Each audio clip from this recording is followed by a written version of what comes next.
ରାମ ନାମର ଶକ୍ତି। ଗୋଟିଏ ସାଧୁ ବସ୍ ଷ୍ଟାଣ୍ଡର ଏକ ଗଛ ତଳେ ବସି ମାଳା ଜପୁଥିଲା। ଗୋଟିଏ ଇଂରେଜ ବସ୍ରୁ ଓହ୍ଲାଇଲା ଓ ସେହି ସାଧୁ ପାଖକୁ ଯାଇ ପଚାରିଲା, ଏଇଟା ଆପଣଙ୍କ ହାତରେ କ'ଣ? ସାଧୁ ଇଂରେଜର କାନ୍ଧରେ ଥିବା ବନ୍ଧୁକ ଦେଖି ପଚାରିଲେ, ଏଇଟା କ'ଣ? ତ ଇଂରେଜଟି କହିଲା, ଏହା ମୋର ଅସ୍ତ୍ର ଅଟେ। ତ ସାଧୁ କହିଲା, ଏଇଟା ମୋର ଅସ୍ତ୍ର ଅଟେ। ଇଂରେଜ କହିଲା, ଏଇଟା ତୁମକୁ କିଏ ଦେଲା? ତ ସାଧୁଟି କହିଲା, ଏହି ବନ୍ଧୁକ ତୁମକୁ କିଏ ଦେଲା? ଇଂରେଜଟି କହିଲା, ଏଇଟା ମୋର ସରକାର ମତେ ଦେଇଛି। ତ ସାଧୁ କହିଲା, ଏହି ମାଳି ବି ମୋର ସରକାର ମତେ ଦେଇଛି। ଇଂରେଜଟି କହିଲା, ଏହା କ'ଣ କେମିତି କାମ କରୁଛି? ସାଧୁଟି କହିଲା, ତୋର ଏହି ଅସ୍ତ୍ର କେମିତି କାମ କରୁଛି? ତ ଇଂରେଜଟି ଗଛ ଉପରେ ବସିଥିବା ଗୋଟେ ପକ୍ଷୀକୁ ଗୁଳି ମାରିଲା।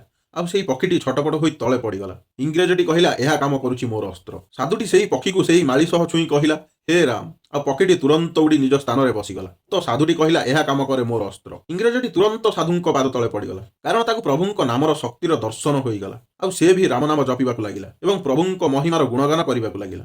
ତେଣୁ ଏଥିରୁ ଏହା ଜଣାପଡ଼େ ଯେ ଅସଲି ଶକ୍ତି ବାହାର ଅସ୍ତ୍ରଗୁଡ଼ିକରେ ନୁହେଁ, ବରଂ ଆମ ନିଜ ଭିତରେ ଥିବା ଆଧ୍ୟାତ୍ମିକ ସାଧନାରେ ଥାଏ। ଭିଡ଼ିଓଟି ଭଲ ଲାଗିଥିଲେ ଗୋଟେ ଲାଇକ୍ କରି ଚ୍ୟାନେଲକୁ ସବସ୍କ୍ରାଇବ୍ କରିଦିଅ। କମେଣ୍ଟରେ ଜୟ ଶ୍ରୀରାମ ନିଶ୍ଚୟ ଲେଖ।